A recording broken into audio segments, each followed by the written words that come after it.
Bueno, pues les voy a compartir un poco de lo que hemos hecho en años recientes en el Laboratorio de Sistemas Autoorganizantes, proyectos que tienen que ver con movilidad urbana. Y pues básicamente hemos usado autoorganización para tratar de mejorar distintos sistemas. Voy a hablar de un par de casos: coordinación de semáforos y regulación de transporte público. La justificación, creo que no necesito explayarme mucho en ella. Nos afecta a todos los que respiramos en esta ciudad qué tan eficiente es la movilidad. Y algo que creo que es importante notar es que la mayoría de los sistemas urbanos son lo que técnicamente se conoce como problemas de espacio no estacionarios. Esto quiere decir que las condiciones están cambiando constantemente, por lo tanto los problemas cambian constantemente. Entonces, cuando nosotros encontramos una solución que es estática, pues digamos normalmente, ¿qué es lo que se hace en ingeniería? Tratamos de optimizar para ciertas condiciones. eh, pues si el problema cambia más rápido de lo que lo podemos optimizar, la solución será obsoleta. Entonces, como alternativa a la predicción, que pues es útil para problemas de espacios estacionarios, tenemos la adaptación, que es útil para problemas de espacios no estacionarios. Entonces, una manera de dotar a los sistemas artificiales de adaptación pues es con autoorganización. La autoorganización es un fenómeno que podemos encontrar en la naturaleza, por ejemplo en parvadas de aves o en cardúmenes de peces, donde no hay un líder, sino que el comportamiento global es un producto de las interacciones entre sus componentes. Y, digamos, si tomamos como inspiración este fenómeno para construir sistemas, lo que nos permite es, en lugar de construir la solución para un problema que sabemos que va a cambiar y por lo tanto no podemos definir exactamente sus transiciones, podemos diseñar los componentes de un sistema y tratar de regular sus interacciones para que a través de sus interacciones y su comportamiento y de la información que van recopilando en tiempo real, puedan ir encontrando soluciones y por lo tanto el sistema adaptándose a los cambios en el entorno. Entonces, el proyecto de semáforos autoorganizantes, pues lo empecé como parte de mi tesis doctoral en la Universidad Libre de Bruselas, ya hace unos 14 años, y pues ha ido evolucionando poco a poco. Jorge Zapoteca le está por defender su doctorado en una mejora de estos algoritmos y también los ha estado aplicando a autos autónomos, pero mejor les muestro una simulación eh, para ilustrar este, este proyecto. Entonces aquí tenemos una simulación muy abstracta de una ciudad tipo Manhattan, donde pues, las calles son muy simplificadas, los autos van en las cuatro direcciones y los semáforos están coordinados como en muchas ciudades, incluyendo la Ciudad de México, se tratan de coordinar, por lo menos en los ejes viales, los semáforos. Eh, se van cambiando los semáforos a la velocidad esperada de los vehículos, entonces si uno va en esto que se conoce como ola verde, pues no necesitan detenerse. También los que van hacia el sur no necesitan detenerse. El problema es que matemáticamente, a menos que tengamos condiciones muy particulares que no se dan en las ciudades reales, no podemos coordinar en cuatro direcciones estos flujos. Entonces, lo que sucede es que en este caso están coordinados los autos hacia el este y hacia el sur, pero hacia el oeste pues están anticorrelacionados y lo mismo hacia el norte. En las ciudades radiales donde pues la gente vive en la periferia, trabaja en el centro, en la mañana pues se pueden coordinar las olas verdes hacia el centro, en la tarde hacia la periferia y pues más o menos es una buena opción. El problema en ciudades como la nuestra, donde hay tráfico en todas direcciones a todas horas, es que pues lo que unos ganan otros pierden. Y no solo eso, sino eh, si por densidad o por cualquier otro motivo la velocidad de los vehículos no es la esperada, en este caso, pues los vehículos no pueden ir a la velocidad esperada de los semáforos, entonces pues empiezan a detener y pues esto nunca sucede en la Ciudad de México, ¿verdad? Entonces, como alternativa, podemos utilizar la autoorganización. Voy a regresar a a la densidad inicial. Y la idea principal es que cada intersección tiene sensores y le dan preferencia a la calle con mayor demanda. Entonces, las calles con pocos vehículos van a tardar un poco más en obtener el SIGA, lo cual promueve que lleguen más vehículos, se formen pelotones y cuando un pelotón es de cierto tamaño puede disparar un SIGA antes de llegar a la intersección, eh, con lo cual pues no se detiene a menos que en ese momento esté cruzando otro grupo de vehículos. Entonces pues aquí se pueden coordinar, eh, pues en ciertas condiciones se pueden coordinar cuatro direcciones, lo cual pues es un problema exponencialmente completo y pues este método lo puede resolver también para seis direcciones en otras simulaciones que tenemos. Pues digamos, se adapta a las condiciones. Algo muy importante es que en estos sistemas hay distintas fases dinámicas, entonces esto quiere decir que hay comportamientos distintos dependiendo de la densidad de los vehículos.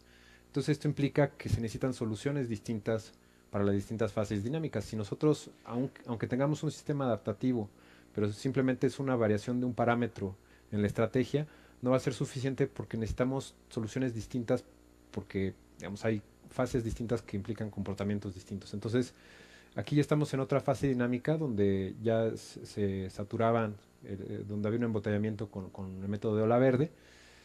Y aquí, por la densidad, pues sí se detienen los vehículos que se pintan de amarillo cuando se detienen y de azul cuando se mueven. Pero tenemos un flujo máximo. Esto quiere decir que todas las intersecciones se están usando constantemente. No hay manera de tener un flujo mayor a este en la ciudad por sus propiedades topológicas. Entonces, pues este es el óptimo teórico de flujo que podemos tener en esta ciudad y se alcanza para una amplia gama de densidades. Si pongamos que estamos en Polanco viernes de quincena con lluvia, pues casi no hay espacio para circular, pero aún así no se detiene el tráfico porque de manera análoga a la que se formaban pelotones de vehículos, se forman grupos de espacios que fluyen en la dirección opuesta al tráfico. Entonces, esta calle es hacia el oeste, pero estos grupos de espacios se forman y viajan hacia el oeste. Entonces es muy adaptable. En promedio se reducen a la mitad los tiempos de espera, esto quiere decir como en 25% los tiempos de traslado. Y digamos, estos métodos no requieren siquiera de comunicación entre intersecciones. Cada intersección toma decisiones en base a reglas sencillas y a sus sensores y pues permite adaptarse. Entonces, si por ejemplo hay un concierto o hay gente saliendo, entrando a un estadio, pues las calles que tienen mucha demanda en ese momento van a recibir mayor preferencia. Otro problema que empezamos a estudiar con Luis Pineda ya hace algunos años tiene que ver con la regulación de transporte público y un problema que en la literatura se conoce como el problema de inestabilidad de intervalos iguales. El, este problema también se conoce como, no sé, el problema de mantenimiento de vehículos y pues tal vez lo hayan experimentado en Metrobús, en Metro, con el Pumabús también sucede que pues uno está esperando y de repente viene un vehículo lleno y atrás vienen tres vacíos, ¿no? La explicación rusa es que los choferes estaban jugando dominó y ya luego se pusieron a trabajar. Pero lo que nosotros pudimos ver con simulaciones en computadora es que digamos, este es un estado al que tienden todos los sistemas de transporte, porque hay inestabilidades que si, por ejemplo, este vehículo C se retrasa un poco porque hay un mayor número de pasajeros de lo esperado, pues va a ampliar su intervalo con el vehículo de adelante, entonces en la siguiente estación probablemente haya más pasajeros y se va a retrasar más. Entonces los retrasos se van amplificando y de manera complementaria el vehículo que viene atrás va a reducir su intervalo, entonces va a haber menos pasajeros, entonces empiezan a amontonar los vehículos. Entonces, pues también tengo simulaciones donde se ve esto. Las muestro rápidamente.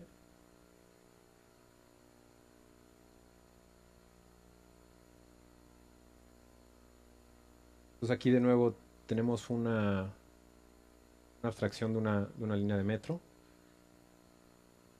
Rápido. Pero aunque empezamos con intervalos iguales, pues se empiezan a retrasar los trenes y terminan todos amontonados. Podríamos pensar, pues es que necesitamos más trenes. Bueno, aquí es muy fácil, le ponemos el doble número de trenes. ¿Qué creen que pase? como están amontonados, pues el vehículo más lento retrasa a todos y acaban uniéndose todos en un solo grupo. Entonces podríamos pensar, bueno, pues es que necesitan rebasarse para que los que vienen vacíos puedan atender a los pasajeros. Bueno, podemos permitirlos que se pasen. Pues digamos, lo podemos observar con los peceros que se pueden rebasar, que de todos modos van en grupo y pues simplemente se van pasando los unos a los otros y de todos modos se amontonan. Entonces, a ver, regresemos a las condiciones iniciales. Con un método autoorganizante inspirado en la comunicación de las hormigas, eh, vamos a empezar con los trenes amontonados.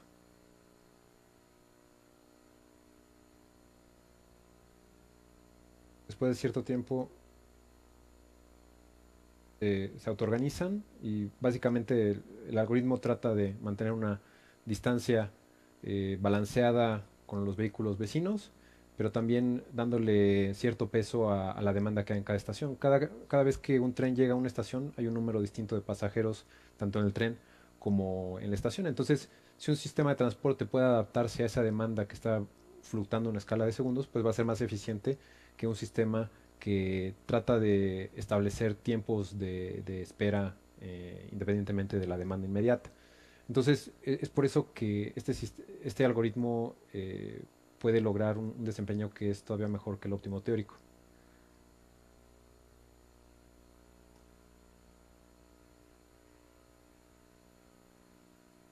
Entonces, ya nada más para concluir, pues la movilidad urbana y muchos otros problemas son no estacionarios. Podemos aprovechar la información local para adaptarnos a la misma escala a la que cambian estos problemas, y la autoorganización, pues en estos dos ejemplos nos da soluciones que son cercanas a las óptimas o en el caso del transporte público supraóptima, y pues esto tiene un gran impacto para beneficiar a millones de personas. Muchas gracias.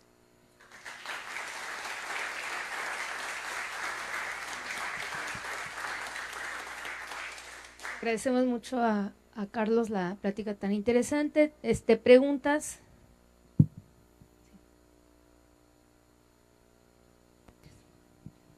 Muchas gracias, muy interesante. Esta simulación es precisamente con mi trabajo, con el Pumabús, yo me preguntaba por el tema de la frecuencia, el por qué en algunas ciudades del primer mundo, yo he tenido la oportunidad de estar, los autobuses de la calle dicen, va a pasar a las 2:20, Ujú. a las 2:22, y exactamente esa hora pasan, ni un minuto antes ni un minuto después. Sí. Se han, me parece, hecho varios esfuerzos en el Pumabús de geolocalizarlos, de hacer una serie de cosas electrónicas, pero yo no sé cómo se programan en otros lugares, que depende más de la educación que de la tecnología.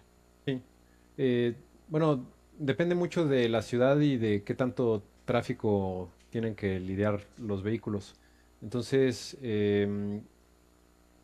digamos, en las ciudades donde hay poco tráfico, bueno, digamos en pueblitos, básicamente se programan los autobuses y se les da cierto margen. Entonces, por ejemplo, a mí me tocó algunas rutas en Rusia que están programadas y tienen su horario. Pues en la mañana, pues los vehículos van ahora sí que deteniéndose porque pues tienen cierto margen para el tráfico, pero a esa hora no hay tráfico, entonces pues van más lento de lo que podrían ir. Y cuando hay tráfico, pues al contrario, se llegan a retrasar y, por ejemplo, en Bruselas me tocó ver que a pesar de que ya tenían GPS en sus camiones y sus intervalos son de 20 minutos, aún así venía un camión atrás del otro. Entonces, muchas veces pues se guardan márgenes para tratar de hacer ajustes, pero digamos, esos márgenes también te cuestan porque para tener esos márgenes pues necesitas más unidades, más choferes, en lugar de simplemente estarlos despachando. Entonces, pues es un balance que con los métodos que tienen una calendarización, pues son inflexibles.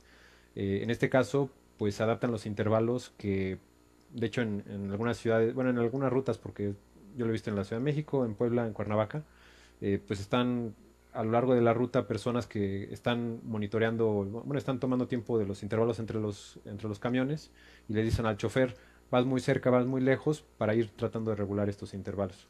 Entonces, pues es una idea similar, pero pues se puede automatizar. El problema es el sindicato. Sí, sí, porque, digamos, sí tienen GPS y tienen un medio de comunicación, entonces en principio sí se les podría decir a los choferes, ve un poco más rápido, ve un poco más lento. Pero pues sí habría que ponerse de acuerdo con el sindicato. Sí. Sí.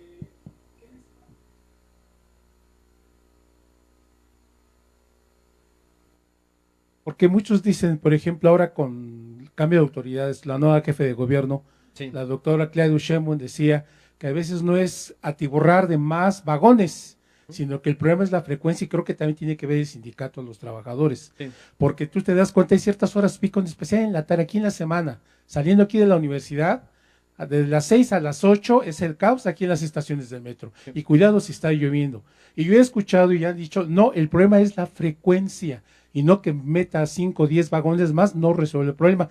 Ahí yo lo que te pregunto, doctor, a partir de toda esta ponencia tan interesante que has presentado, ¿tú Sí. qué le propondrías a la jefe de gobierno, por ejemplo, para darle mejoras al sistema del transporte? ¿Necesitamos frecuencia y acumulación de vagones o es la frecuencia la que tiene que ver? Sí. Gracias. No, se necesita cambiar la regulación, porque lo que sucede es precisamente lo que estudiamos. Cuando se retrasa un tren, se retrasa toda la línea. Entonces, aunque uno tenga más trenes, no los puedes despachar porque necesitas mantener una distancia de seguridad. Entonces, pues digamos, en Boston, por ejemplo, cuando ya se les colapsó el sistema, una solución que tienen es que de repente dicen, eh, y, y lo que quieren decir es que, señores, este tren no va a ser parada en las 5 próximas estaciones. Si necesitan una de esas estaciones, bájense aquí y atrás viene otro tren que va a ser, que les va a dar servicio, que pues es el tren que viene un poco más vacío. Eh, Muchas veces nadie entiende lo que dicen, entonces pues se van las 5 estaciones y se tienen que regresar. Y también es como que una solución ya que se te colapsó el sistema. Y con este mecanismo de regulación, pues evitas que se colapse, básicamente adaptándote a la demanda local, dándole flexibilidad a los trenes que se ajusten si se empiezan a retrasar, o les das oportunidad de que se adelanten si tienen ese margen. Entonces, lo que hemos mostrado con simulaciones es que pues, se puede aumentar la capacidad de los sistemas de transporte, que pues digamos es más barato que construir otra línea, por ejemplo. Una última pregunta, Boris, Muy por rápido, favor. Carlos, para no atrasar el programa. Gracias por la plática, muy interesante.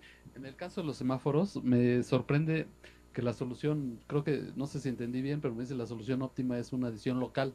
Los semáforos toman decisiones locales sin tomar en cuenta a los vecinos. Sí. Pero eso, ¿cuál es la lógica de eso? Por ejemplo, a ver un caso extremo, en el semáforo de enfrente, en esa cuadra hay tantos autos que ya la fila te está cuadra y a la combinada, tomando en cuenta a los vecinos, Sí, por lo menos es sería que, más eficiente. es que, digamos, no hay comunicación directa entre las intersecciones, pero la información se transmite a través de los vehículos. Entonces, como las intersecciones tienen sensores tanto calle arriba como calle abajo, detectan cuántos vehículos están llegando, pero también si hay espacio para despacharlos calle arriba. Entonces, si hay embotellamiento calle arriba, esa dirección le da el alto, porque si no van a bloquear la intersección. Entonces, por eso que para altas densidades se pueden mantener libres las intersecciones. Si las dos o más direcciones que tiene una intersección están bloqueadas calle arriba, a todas se les pone el alto. Y la primera que se libera, esa se le da el siga. Entonces, pues digamos, esta información pues se transmite a través del entorno, ¿no? Solo que para los semáforos su entorno son los coches. Entonces, no es que no haya transmisión de información, sino que no es explícita. Pues muchas gracias, Carlos, por la plática tan interesante.